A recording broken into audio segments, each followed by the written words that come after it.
With the UK having experienced a scorching heatwave last summer and this February breaking Scotland's temperature records, the issue of climate change is bubbling up now more than ever. Last month, thousands of young Brits took to the streets to strike against climate inaction. Many primary school children who worry their future is being ignored by politicians and corporations. The SNP boasts Scotland to be a world leader in tackling climate change, but just this week saw the Scottish Environment Committee, which is a cross-party committee in Holyrood, say even the SNP's target of cutting emissions by 90% was just not enough. They said the Scottish Government must act on climate change with urgency. On the 15th of February, many young Scots gathered outside Glasgow City Chambers as part of a global strike from young people against climate change. Some waving placards reading, "There is no planet B." I had a chance to talk to some of these young people fighting for a better planet to see what they had to say. Roddy, who is 9, thinks that those in power need to take climate change more seriously. Do you know why you're here today? Yeah, to make sure that the people that have loads of power can't think that that climate change is just nothing. And we need to go on strike to make sure that the people in power realise that climate change is a big thing and could affect anybody. So do you think the people in power should care about the planet more? Definitely, because they just aren't doing anything to help us. Chants filled George Square as young people expressed their anger over climate change.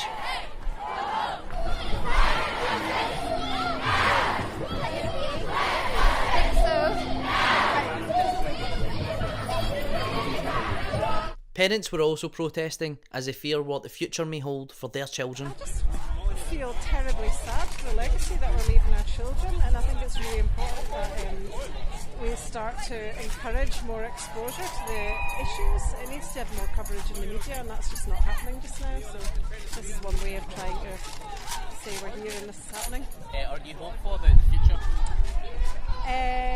No. One Glasgow University student also shared her climate pessimism. Are you optimistic about the future? With things like this, yeah. On days like this, yeah. What about days when there's not this? Yeah, not really at times, but that's why I think people are so, motivated to do stuff about it, especially now. Most of the young people I spoke to shared that pessimism and feared that the time we have left to save our planet is running out.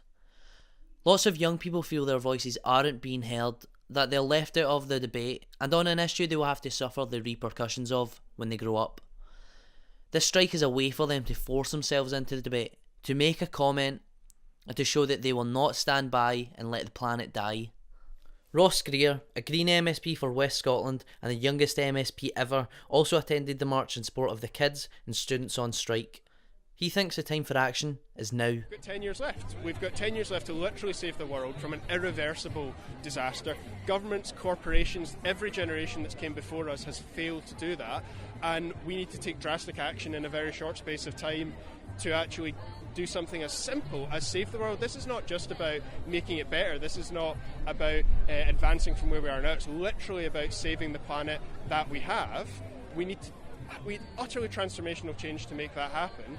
The young people who are here today are going to force that change to happen in a way that generations who came before completely failed to do, or indeed in response to the fact that generations who came before caused this problem and are still causing it today. How effective are movements in protests like this?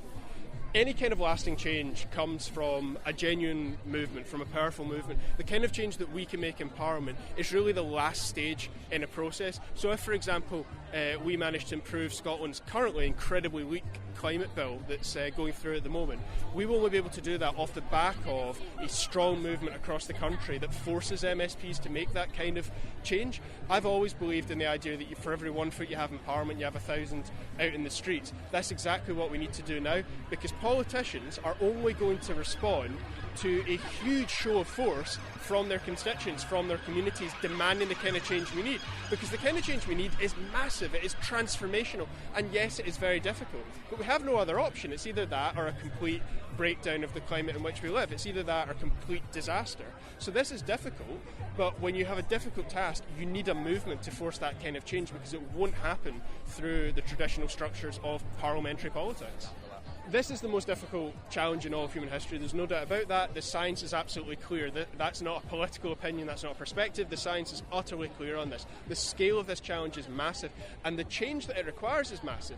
What we need to do now is something comparable to the kind of industrial effort that went into the Second World War from global superpowers, but it's probably actually much more than that. And you think of how difficult it was to do that. This is even harder.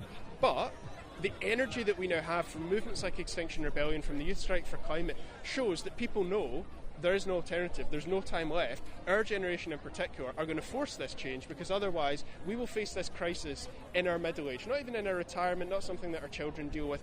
Well within our lifetime this crisis will happen. So for the first time in quite a while, I'm pretty hopeful, because there is a movement with a lot of energy, a lot of anger, righteous, proper anger at those who've caused this crisis, but which also has the solutions that will not only save the world, but will create hundreds of thousands, millions of decent jobs in the process. We're going to solve the climate crisis, and we're going to lift people out of poverty. This movement of young people striking started with a 16-year-old in Sweden, and if politicians don't act fast, it may end up with young people also having to fix the issue. With Brexit chaos taking much of the political time and will, climate change and other issues are taking a back seat. Climate change still isn't at the forefront of political debate in the UK, and until the UK directly feels the severe effects of it, it may never be. But that won't deter young people, and they will continue to protest for a better world. The children of today